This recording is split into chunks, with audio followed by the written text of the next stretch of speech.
जय माता दी दोस्तों, आप सभी का मेरे YouTube चैनल पर स्वागत है। मैं पूजा पांडे आपके साथ। कैसे आप सब? आई होप आप सब बहुत अच्छे हो। माता रानी की कृपा दृष्टि बनी रहे। आज का वीडियो है माँ लक्ष्मी की मूर्त के लिए। विशेषकर मैंने सोचा कि बहुत जन का ये पूछना भी था मेरे से, और तो मैंने ये सोचा कि क्यों ना मैं इस पर एक वीडियो बना के ही शेयर कर देती हूँ कि लक्ष्मी जी की मूर्त कैसी होनी चाहिए, या दिवाली पे हम मूर्ति कैसी लें, या क्या विशेषता होनी चाहिए, कैसी नहीं होनी चाहिए, इन सब विषय पर है। और मैं आपके साथ आज दिवाली पूजन सामग्री लिस्ट भी आपके साथ शेयर कर दे रही हूँ कि क्या क्या सामग्री लगेगी। तो आज का वीडियो इसीलिए जिससे दिवाली को कुछ ही दिन बचे हैं, जैसा कि आप लोग जानते हैं, तो इसीलिए मैं आपको बता दे रही हूँ। क्योंकि हमें मूर्ति लेनी है, गणेश जी की मूर्ति कैसी रहेगी, माँ लक्ष्मी की मूर्त कैसी रहेगी, तो इन सब विषयों पर है। और मैं आपको लिस्ट भी इसलिए बता दूंगी पूजन सामग्री का, क्योंकि मैं जो इसके बाद वाला वीडियो आपके साथ शेयर करूंगी वो मैं आपको पूरा विधि बता दूंगी कि दिवाली पे आपको कैसे पूजा पाठ करनी है, या क्या क्या नियम रखने होंगे, क्या विशेष करना है।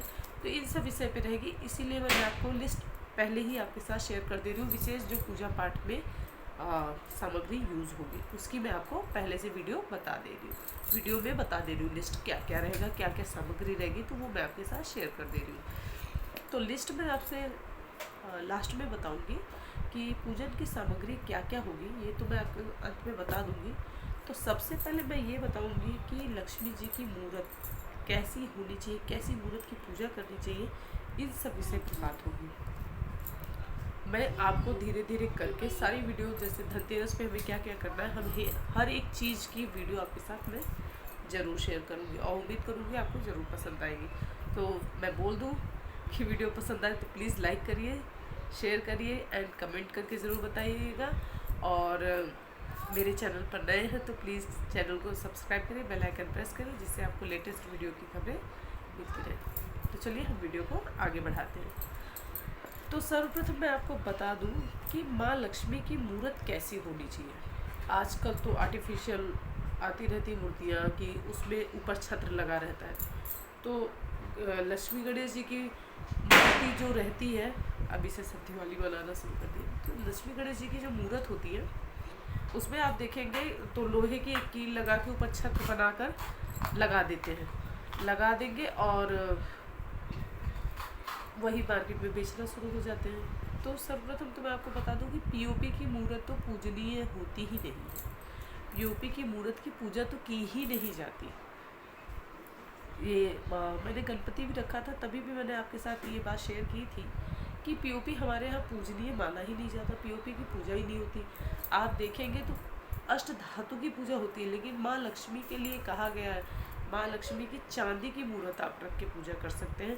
नहीं चांदी की ले सकते तो आप पीतल की ले लीजिए, नहीं पीतल की आप ले सकते तो आप मिट्टी की मूर्त ले लीजिए, मिट्टी की भी मूर्त आती है। बट आप पीओपी की मूर्त लेकर पूजा मत करिए, क्योंकि पीओपी की मूर्ति की पूजा करने का कोई फल नहीं होता।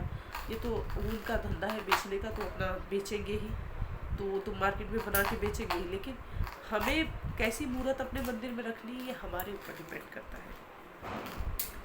तो माँ लक्ष्मी की मूर्ति की भी एक कुछ विशेषताएं हैं, वो भी मैं आपको बता देती हूँ। ये तो मैंने आपको क्लियर कर दिया कि आपको पीओपी की मूर्ति नहीं लेनी है, सोने की भी ले सकते हैं। अगर माता रानी ने आपको सामर्थ्य दिया है तो आप सोने की भी मूर्त रख सकते हैं, आप चांदी की मूर्त ले सकते हैं। और मूर्ति आपको धनतेरस के ही दिन ले लेनी है, धनतेरस के दिन ही आप मूर्ति ले सकते हैं। अगर आप नहीं मूर्ति लेना चाहते या नहीं सामर्थ्य है तो कोई बात नहीं, आप पीतल की ले लीजिए। नहीं पीतल की ले सकते आप मिट्टी की ले लीजिए, मिट्टी। और धनतेरस के दिन आप चांदी का जो सिक्का खरीदते हैं उसमें लक्ष्मी गणेश जी बने ही होते हैं, तो आप वो सिक्का ले लीजिए, उनकी भी पूजा आप कर सकते हैं। वो उतना ही फल आपको प्राप्त होता है। चांदी के सिक्के में नहीं सामर्थ्य की मूर्तियाँ ले लूँगा तो आप चांदी के सिक्के के ले सकते हैं, उसमें लक्ष्मी गणेश जी बने होते हैं, आप उनकी पूजा कर सकते हैं। आप मिट्टी की भी ले सकते हैं, नहीं कुछ है तो आप फ़ोटोज़ भी आती है, आप फ़ोटो भी ले सकते हैं। आप फ़ोटो भी फ़ोटो अच्छी होनी चाहिए, कैलेंडर नहीं होना चाहिए कि आपने पोछा जल छिड़का बस ख़राब हो गई। नहीं, आप कोशिश करिए कि आप फ़ोटो अच्छी रहे, मीठी रहे, कांच वाली रहे, तो उसमें आप पूजा अच्छे से कर सकते हैं। जिससे देखिए आप पूजा कर रहे हैं तो हानि न पहुँचे, चाहे मिट्टी की भी मूर्त है तो आप इतना जल वल छिड़क के अच्छे से रगड़ मत दीजिए कि मतलब माता रानी का चेहरा ना दिखे या उसमें कलर उसका बिखर जाए। माता रानी की मूर्त जितनी सुंदर और जितनी प्यारी होगी उतना ही अच्छा होगा। मेरे हस्बैंड है चिढ़ा रहे तो उतना ही अच्छा होता है। तो ये मैंने आपको बता दी कि कैसी मूर्त होनी चाहिए माता रानी की। ठीक है, अब दूसरी मैं ये बता दूँ बात कि लक्ष्मी जी की मूर्ति एक्चुअल में कैसी होनी चाहिए। चलिए हम मिट्टी की लेंगे या पीतल की लेंगे तो मूर्त होनी कैसे चाहिए, अब मैं आपको वो बता देती हूँ। तो मैं पहले फ़ोटो का आपको बता देती हूँ कि अगर आप तस्वीर ले रहे हैं तो कैसी तस्वीर होनी चाहिए, जिसमें माता रानी बैठी हो कमल में, कमल में माता रानी विराजमान, माता के पैर नहीं दिखने चाहिए। कभी भी लक्ष्मी गणेश जी की मूर्त या फ़ोटो लेते समय ये ध्यान रखिए कि उनके पैर न दिखे, और कोशिश करिए ऐसी फ़ोटो लीजिए जो जिसमें वो कमल पे बैठी हो। कमल में बैठने के बाद तो खुद ही ऑटोमेटिक पैर नहीं दिखेगा। आशीर्वाद देने वाली मुद्रा में हो माता, माता के हाथ में कलश हो। देखिए मूर्ति में, पीतल वाली मूर्ति में तो पॉसिबल होता है, चांदी वाली मूर्ति में ऐसा पॉसिबल नहीं होता कई बार। अगर आप ऑर्डर देके बनवा रहे हैं तो आप इस ढंग से बनवा सकते हैं, नहीं तो फ़ोटो में आपको ज़रूर वैसी फ़ोटो तो वैसी मिल जाती है जिसमें माता रानी के हाथ में कलश हो और उनके कलश से सिक्के गिर रहे हों, और सिक्के ज़मीन पे नहीं, नीचे एक थाल रखे हो, थाल भरे हों, उसी में सिक्के गिर रहे हों, और दोनों तरफ हाथी। माता रानी को हाथी बहुत प्रिय है क्योंकि माता रानी के 8 महालक्ष्मी में से एक है गजलक्ष्मी, तो गजराज भी जरूर होने चाहिए। और वो कलश लेकर माता रानी का स्नान करा रहे हो, कलश भर के कलश से माता रानी का स्नान करा रहे हो, ऐसी मूर्त लेना सबसे, या ऐसी फ़ोटो लेना सबसे शुभ होता है, सबसे शुभ माना जाता है ऐसी अगर आपने फ़ोटो ली है। ठीक है, ये मैंने आपको बता दिया। नारायण की भी फ़ोटो ज़रूर ले लीजिए। ठीक है, नारायण की भी पूजा अवश्य करनी है क्योंकि माँ लक्ष्मी नारायण की ही पूजा से अति प्रसन्न होती है। तो माँ महालक्ष्मी की पूजा करने के साथ साथ आप नारायण को नहीं भूल जाएंगे, आप नारायण की भी पूजा करेंगे उनके साथ में। ठीक है, अब मूर्त पे आते हैं। तो हम चांदी की लक्ष्मी गणेश जी की भी जो मूर्त लेंगे, घर में जो मूर्त आप स्थापित कर रहे हैं उसमें हमेशा लक्ष्मी गणेश जी सदैव बैठे होने चाहिए। बैठे हो, उनका पैर न दिख रहा हो, आशीर्वाद वाली मुद्रा में हो, माता रानी के चेहरे की एक स्माइल हो, चेहरे पे एक स्माइल देखिए। आप कभी भी देखेंगे तो जो माता रानी का चेहरा होता है महालक्ष्मी का, वो एक स्माइल के साथ होता है। तो ये ज़रूर ध्यान दीजिएगा मूर्त लेते समय। इन सब बातों का बहुत ध्यान रखना चाहिए कि आँख वगैरह अच्छे से देख लीजिए, मतलब मूर्त ऐसी लगनी चाहिए कि हाँ आप देखो तो तबीयत खुश हो जाए। ठीक है, तो ये मैंने आपको बता दी। चांदी की लक्ष्मी गणेश जी आप ले रहे हैं या पीतल के ले रहे हैं या मिट्टी के भी ले रहे हैं तो आप इसी ढंग से लेंगे, माता रानी बैठी अवस्था में हो। कारोबार वगैरह में जैसे आपकी फैक्ट्री या दुकान है, कुछ भी हो, वहाँ पे आप खड़ी माँ लक्ष्मी की मूर्ति ले सकते हैं। देखिए घर के लिए अगर आप पूजा करने के लिए ले रहे हैं तो वहाँ पर बैठी हुई ही लक्ष्मी लेनी चाहिए। इसका एक कारण ये है क्योंकि लक्ष्मी जी खड़े रहते हैं, खड़ी अवस्था में जो रहेगी माता रानी को, माँ को चंचला भी कहा जाता है। स्थिरता, बैठने का एक स्थिरता होता है, और कौन नहीं चाहेगा कि रुपया पैसा धन दौलत आए तो वो स्थिर न रहे, कोई नहीं चाहेगा। तो इसलिए माँ महालक्ष्मी क्यों चंचला है, वो तो क्षण में यहाँ क्षण में वहाँ होती है। तो जहाँ हर एक चीज़ सौम्यता, सत्य और निष्ठा, भक्ति भाव हर एक चीज़ है तो वहाँ पर वो टिकती है। और खासकर नारायण की भी जहाँ पूजा हो तो वहाँ माँ महालक्ष्मी साक्षात विराजमान होती है। पीतल की मूर्त अगर आप ले रहे हैं तो मेरा एक कहा मानिए बहुत अच्छा है कि क्षीर सागर में आप लोगों ने फ़ोटो में या टीवी में कई बार देखा है कि माँ महालक्ष्मी सदैव भगवान नारायण शेषनाग पर विराजमान है और माँ लक्ष्मी उनके चरण दबा रही है, तो वो या पैर के पास उनके बैठी है। ये मुद्रा की जो फ़ोटो होती है पीतल में मिल जाती है बहुत ईजिली, तो ये सबसे उत्तम होती है नारायण और माँ महालक्ष्मी का। तो ये मैंने आपको बता दी कि मूर्त आपको कैसी लेनी है। और आप चाहे तो कुबेर जी की भी मूर्ति ले सकते हैं। कुबेर जी की भी मूर्ति बहुत ईजिली मिल जाती है। मिट्टी की मूर्ति में तो पॉसिबल नहीं है, लेकिन पीतल की आपको बहुत आराम से मिल जाएगी। आप पीतल की मूर्त चाहे तो ले सकते हैं। ठीक है। अब मैं आपको बता दूं कि लक्ष्मी गणेश जी की मूर्ति के साथ माँ महासरस्वती की भी मूर्त ली जाती है, क्योंकि हमारे गुरु जी एक बात बोलते हैं कि जिनके पास पैसा बहुत है, अगर लक्ष्मी की कृपा है और उसके पास माँ सरस्वती की कृपा नहीं है तो वो व्यक्ति मूर्ख है। कई बार आपने देखा होगा कि माँ महासरस्वती की भी मूर्ति बहुत ज़रूरी होती है, क्योंकि जिन पे कहते हैं ना लक्ष्मी, जैसे पैसा मिल जाए ना तो वो बावला हो जाता है। लक्ष्मी जी की सवारी ही ऐसी होती है, उल्लू। माँ जिस पे सवार हो जाए वो उल्लू ही हो जाता है, उसको सोचने समझने देखने की शक्ति उसकी समाप्त हो जाती है। तो माँ महालक्ष्मी और गणेश जी के साथ में हमें माँ महासरस्वती जी को भी जरूर विराजमान करना है, क्योंकि माँ महासरस्वती की भी पूजा करनी इसलिए अति आवश्यक है, क्योंकि पैसे के साथ तो बुद्धि भी चाहिए ही होगी। अगर ज्ञान ही नहीं रहेगा तो पैसे और कमाएंगे कैसे और कैसे खर्च करेंगे, तो बुद्धि की भी तो ज़रूरत पड़ती है। सो इसलिए माँ महासरस्वती की भी पूजा करना बहुत ज़रूरी है। तो ये मैंने आपको बता दिया मूर्तियाँ आपको कैसे लेनी, किस धातु की लेनी है, मिट्टी की लेनी है।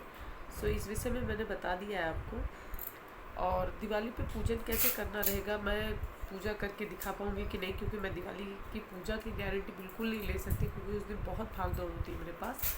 हाँ, लेकिन मैं कोशिश करूँगी कि मैं आपको पहले से एक अच्छे से पूजा विधि बहुत अच्छे से समझा दूँ और बता दूँ कि कैसे कैसे पूजा करनी है। ठीक है। सो ये हो गई माता रानी की मूर्त, और क्या कौन कौन सी मूर्त लेनी, किस धातु में लेनी, मिट्टी की लेनी, लेकिन पीओपी का प्लीज़ ना लीजिए। अब मैं आपको बता दूं माँ महालक्ष्मी की कौन सी मूर्त नहीं लेनी चाहिए। माँ महालक्ष्मी के घर में खड़ी, जैसे मैंने आपको बताया, खड़ी हुई मूर्त नहीं स्थापित करनी चाहिए, ना फोटो में ना मूर्ति में नहीं रखनी चाहिए। दूसरा, माँ उल्लू की सवारी कर रही हो, माँ का वाहन जो है वो उल्लू है, अगर माँ उल्लू पे बैठी हो, सवारी कर रही हो, तो वो भी फ़ोटो आपको बिल्कुल नहीं लेनी, वो ऐसी मूर्त बिल्कुल नहीं लेनी। ये मैं आपको अभी बता दे रही हूँ कि माँ जो उल्लू पे सवारी करती है, हाँ आप वो फ़ोटो नहीं ले सकते, बिल्कुल भी वैसी मूर्त भी नहीं ले सकते। लेकिन माँ नारायण के साथ में अगर गरुड़ की सवारी कर रही है तो वो फ़ोटो आप रख सकते हैं और वैसी मूर्त भी ले सकते हैं, वो बहुत अच्छी है। बशर्ते मैंने आपको ये एक चीज़ बता दिया है कि नारायण के साथ में अगर आप माता की मूर्ति ले रहे हैं माँ महालक्ष्मी की, तो क्षीर सागर में जैसे माता और नारायण रहते हैं वो वाली मूर्त आप ले लीजिए, वो सबसे उत्तम मानी जाती है। अब मैं आपको बताऊंगी कि माँ महालक्ष्मी की पूजा किस दिशा में करनी चाहिए। तो ईशान कोण तो सभी जानते हैं, पूजा पाठ के लिए ईशान कोण सर्वोत्तम होता है। आप महालक्ष्मी की पूजा उत्तर दिशा में कर सकते हैं, उत्तर दिशा में आप महालक्ष्मी की पूजन कर सकते हैं। और आपका जैसे मुख उत्तर है, माता का मुख दक्षिण को रहे, तो आप ऐसे पूजा कर सकते हैं। लेकिन अगर मेरे से पूछेंगे या गुरु जी के अनुसार, गुरु जी हमेशा कहते हैं कि माता का जो मुख है वो पश्चिम को और पूजा करने वाले का मुख पूरब, लेकिन ईशान कोण ही होना चाहिए। सो आपके पास अगर ऑप्शन है तो आप उत्तर में भी माता की स्थापना कर सकते हैं, आपके पास जगह है तो आप पूरब में भी स्थापना कर सकते हैं। ये दोनों स्थान उत्तम है। आप किस दिशा में नहीं रख सकते, आप माता को दक्षिण दिशा में नहीं रख सकते कि माता का मुख उत्तर है और आपका मुख दक्षिण है, तो भूल के भी माँ महालक्ष्मी को दक्षिण दिशा की तरफ स्थापित न करें, ये अच्छा नहीं माना जाता है। आप माता को उत्तर दिशा में, पूर्व दिशा में पूजन कर सकते हैं। पश्चिम में भी बहुत जन का कहना है कि पश्चिम की तरफ भी माता रानी का पूजन किया जा सकता है, कर सकते हैं आप पूजन। लेकिन अगर हमारे यहाँ जैसे होता है, मैं वो बता रही हूँ, तो उस हिसाब से आप उत्तर या पूर्व या उत्तर में आप पूजन कर सकते हैं, या ईशान कोण में पूजा कर सकते हैं, ये उत्तम है। अब मैं आपको बता देती हूँ कि माँ महालक्ष्मी और गणेश जी को कैसे रखना है। बहुत जन के यहाँ मैंने भी देखा है कि गणेश जी और लक्ष्मी जी आगे पीछे या उल्टे रखे गए होते हैं। तो मैं आपको बता दूं कि माँ महालक्ष्मी के बाएं तरफ गणेश जी को ही रखा जाता है, गणेश जी के दाहिने जो हैं वो महालक्ष्मी रहेंगी। मैं अभी आपको फिर से बता दे रही हूँ कि माँ लक्ष्मी को रखने के बाद आपको माँ लक्ष्मी के बाएं तरफ गणेश जी को स्थापना करनी है। और सरस्वती मैया की भी आप मूर्त लिए तो ज्ञान की देवी, उन्हें आप माँ लक्ष्मी के दाहिनी तरफ रखेंगे। जैसे पहले आपने सरस्वती मैया को रखा, फिर लक्ष्मी मैया को रखा, फिर आपने गणेश जी को रखा। तो इस ढंग से पूजा करनी है। अगर आपने नारायण की स्थापना की है, जैसे नारायण भी है, तो नारायण को भी आप रख सकती हैं दाहिनी तरफ। लेकिन दिवाली के दिन कहते हैं लक्ष्मी और गणेश जी की पूजा की जाती है, तो आप जो लक्ष्मी नारायण जी होंगे वो एक साथ होंगे, तो वो मूर्त में वैसे ही होते हैं, तो आप उन्हें भी स्थापित कर सकते हैं दाहिनी तरफ। कलश को भी आप हमेशा अपने बाएं, और भगवान या जिस भी आप माता रानी की या भगवान की पूजा कर रहे हो उनके दाहिने तरफ आपके बाएं तरफ कलश होगा। अखंड ज्योत आपके दाहिने और भगवान के बाएं तरफ होगा। तो ये बहुत छोटी छोटी चीज़ें जो मैं आपके साथ शेयर कर रही हूँ, आपको बता रही हूँ। सो इस ढंग से कुबेर जी अगर आपने रखे तो उन्हें उत्तर की तरफ आप रखेंगे, उत्तम है, क्योंकि उत्तर की दिशा जो होती है वो कुबेर जी की ही दिशा होती है। सो मूर्त जैसे रखनी थी वो मैंने आपको बता दी है। और गणेश जी के लिए भी बता दिया कि गणेश जी को भी आपको कहाँ विराजमान करना है, तो माता रानी के एग्जैक्ट बाएं तरफ। तो इस चीज़ का बहुत ध्यान रखिएगा, उल्टा रख के मत पूजा करिएगा। उल्टा रखने से पूजा पाठ का कोई फल नहीं मिलता भी हो तो मैं नहीं बता सकती, लेकिन हमारे यहाँ कहते हैं ऐसे उल्टा रख के पूजा नहीं किया जाता। सो इसका भी बहुत ध्यान देना पड़ता है कि गणेश जी को लक्ष्मी जी के किस तरफ रखा जाए, सरस्वती मैया को कहाँ स्थापित किया जाए, तो इस चीज़ का बहुत विशेष ध्यान देना होता है। और लक्ष्मी पूजन में आपको दक्षिणावर्ती शंख रखना अति आवश्यक है। दक्षिणावर्ती शंख आप जरूर रखेंगे। आप श्री यंत्र की भी स्थापना जरूर करेंगे। आप चाहे तो स्फटिक के ले सकते हैं, चांदी के ले सकते हैं, और नहीं तो आपके पास तांबे के भी मिलते हैं, या आप फ़ोटो में भी अगर नहीं अवेलेबल है तो आप फ़ोटो में भी ले सकते हैं। तो श्री यंत्र जरूर रखिएगा। माँ महालक्ष्मी की पूजन में कमलगट्टा की माला या कमलगट्टे के बीज बहुत ज़रूरी होते हैं। तो ये मैंने आपको बता दिया लक्ष्मी जी के मूर्त कैसी होगी, किस दिशा में आपको पूजा करनी है, क्या ज़रूरी है, मूर्त कैसी नहीं लेनी, कौन सी मूर्त लेनी है। सो इस सब विषय में मैंने आपको बता दिया, और वीडियो बहुत लंबी हो गई। सो मुझे नहीं लगता कि मैं इसमें लिस्ट बता पाऊँगी, क्योंकि मैं शॉर्टकट में आपको कोई सामग्री नहीं बताना चाहती। मैं एक एक सामान बहुत डिटेल में बताऊँगी तो वीडियो बहुत लंबी हो जाएगी। तो इस वीडियो में मैं बस आपको इतना ही बता सकती हूँ कि माता रानी को किस दिशा में पूजा करनी है और किस ढंग से पूजा करनी है, सब तो मैं आपको दूसरे वीडियो में बता दूँगी। और मूर्ति कैसी लेनी है, क्या सावधानियाँ हैं, किस तरफ किस दिशा में रखनी है, तो ये सब छोटी छोटी चीज़ मैंने आपके साथ शेयर की। और उम्मीद करती हूँ आपने वीडियो स्किप नहीं किया होगा, बहुत ध्यान से देखा होगा।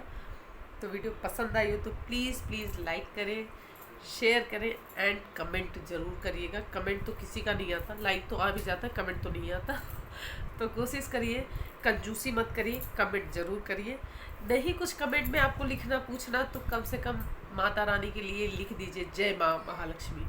तो अगर माता रानी की कृपा दृष्टि चाहिए तो एक बार जयकारा ही लगा दीजिए माता रानी के, माँ महालक्ष्मी का जयकारा ज़रूर लगा दीजिएगा।